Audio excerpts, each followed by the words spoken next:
Ajang apresiasi tahunan karya video terbaik tokoh desa yang dengan tulus ikhlas mendharmabaktikan hidupnya untuk masyarakat.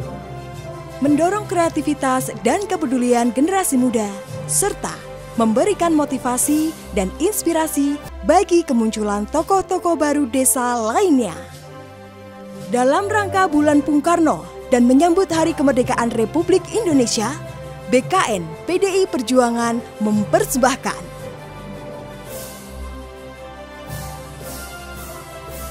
Festival Pahlawan Desa 2021.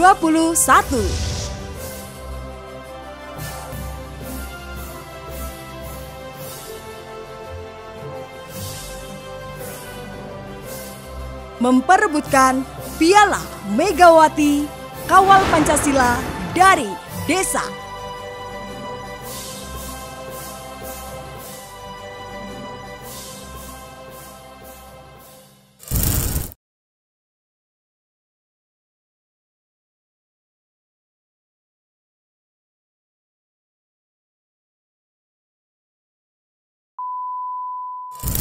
Saya Hidayatul Ahmad dari Grobogan. Pahlawan bagi saya banyak hal, namun bagi saya pribadi, pahlawan adalah sosok yang bekerja ikhlas dan berani mengabdikan dirinya untuk masyarakat sekitar dan tanah air. Oleh karena itu saya mengangkat sosok Mas Andreas Nugroho sebagai pahlawan desa. Melihat begitu banyak masyarakat di desanya yang belum tahu akan pentingnya pendidikan. Setelah lulus dari kuliahnya, ia kembali ke tanah kelahirannya, yaitu di Grobogan. Ia berani dan bertekad mampu mempelopori kegiatan belajar secara non-formal di masyarakat, baik dari usia anak, pemuda, dan ibu-ibu rumah tangga. Berikut adalah kisah dari Mas Andreas Nugroho. Andreas Nugroho, seorang pemuda yang berasal dari Kabupaten Grobogan, Provinsi Jawa Tengah ini merupakan sosok pelopor pendidikan masyarakat di daerahnya. Pria bernama lengkap Andreas Indro Bagus Setio Nugroho ini lahir dari keluarga sederhana, di mana ayahnya seorang tukang ojek dan ibunya berprofesi sebagai guru SD. Namun hal itu tidak menyurutkan tekadnya untuk menempuh pendidikan hingga ke bangku kuliah, meskipun harus sambil bekerja dan berwira swasta. Lulusan Fakultas Ilmu Budaya Universitas Gadjah Mada Yogyakarta tahun 2007 ini memutuskan kembali ke kampung halamannya dengan harapan dapat berdikari dan berkontribusi untuk tanah kelahirannya sendiri. Melihat masyarakat dan anak-anak di sekitarnya yang kurang mampu, hingga banyak di antara mereka yang putus sekolah, membuat hatinya tergerak untuk merintis Pusat Kegiatan Belajar Masyarakat atau PKBM Bakti Indonesia. Tahun 2008 menjadi awal perjuangannya dalam menggerakkan pendidikan masyarakat dari kursus pelatihan komputer, taman bacaan masyarakat, serta pendidikan anak usia dini atau PAUD, yang pada masa itu belum ada layanan PAUD di desa-desa sekecamatan Grobogan.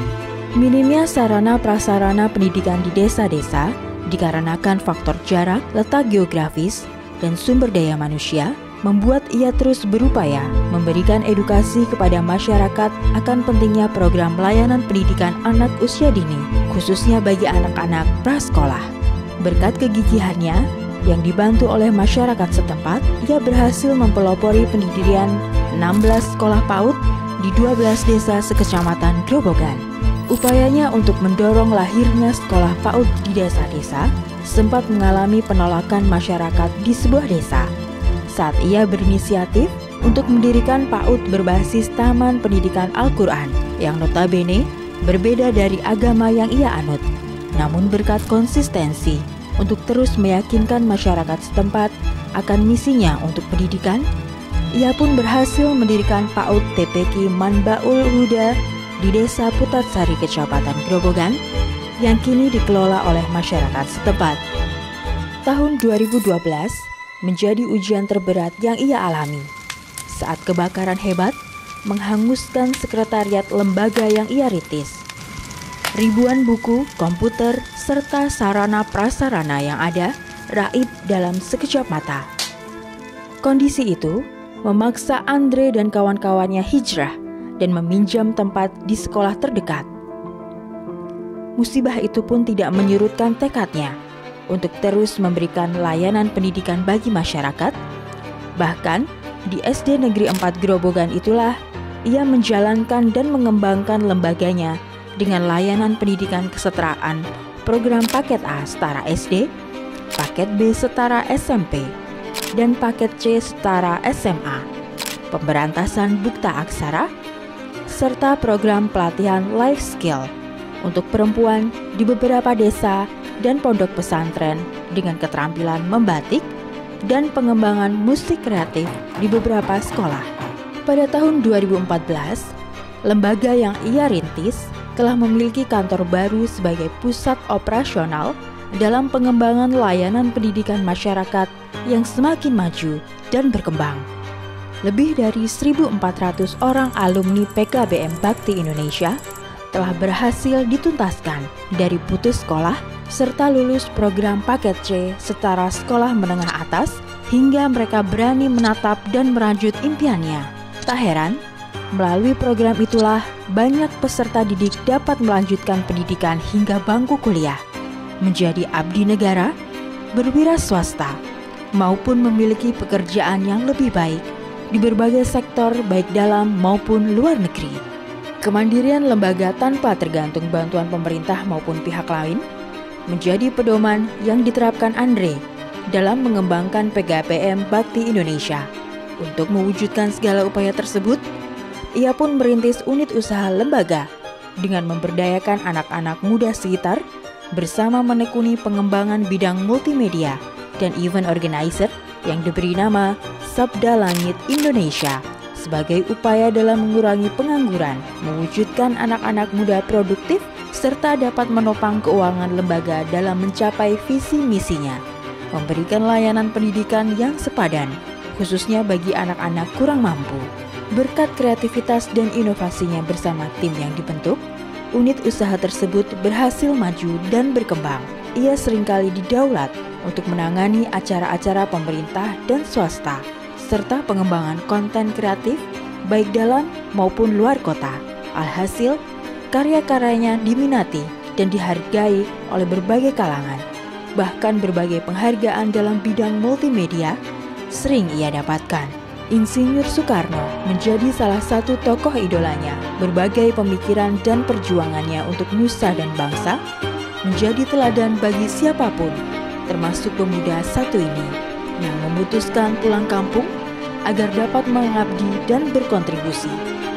Oleh karenanya, ia secara konsisten menggalakkan pengembangan multimedia di daerahnya, termasuk bagi anak-anak komunitas juang PDI Perjuangan Kabupaten Grobogan. Melalui pelatihan dan permagangan yang kesemuanya dilakukan secara gratis, ia berhasil melahirkan para konten kreator muda dengan keahlian yang patut diperhitungkan, serta dapat menjadi sumber penghasilan bagi mereka. Bahkan ia pun sering membantu kegiatan-kegiatan Partai Demokrasi Indonesia Perjuangan, mulai dari kampanye, pengembangan konten, maupun kegiatan lainnya. Pantaslah ia didaulat sebagai tim kreatif DPC PDI Perjuangan Kabupaten Grobogan hingga kini.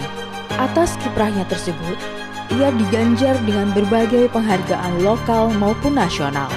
Di antaranya, Pemuda Pelopor Kabupaten Grobogan bidang pendidikan tahun 2014, Pemuda Pelopor Provinsi Jawa Tengah bidang pendidikan 2014, Jawa Pos Radar Kudus Award kategori pendidikan tahun 2015, nominasi Anugerah Seputar Indonesia RCTI kategori Pejuang Publik tahun 2015, Pengelola PKBM Berprestasi tingkat Jawa Tengah tahun 2016, Rekor Dunia Indonesia atau MURI tahun 2017 dan 2020, serta diundang sebagai narasumber Kick Andy Metro TV tahun 2015 dan berbagai penghargaan lainnya.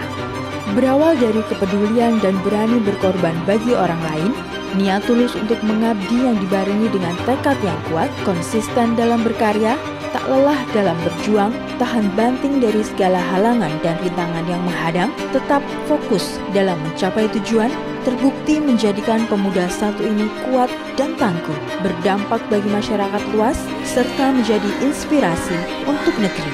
Jangan tanyakan apa yang negara ini berikan untukmu, tapi bertanyalah apa yang kamu dapat berikan kepada negara ini. Demikianlah kata Bung Karno yang sepatutnya menjadi pedoman bagi kita dari dulu, sekarang, hingga nanti.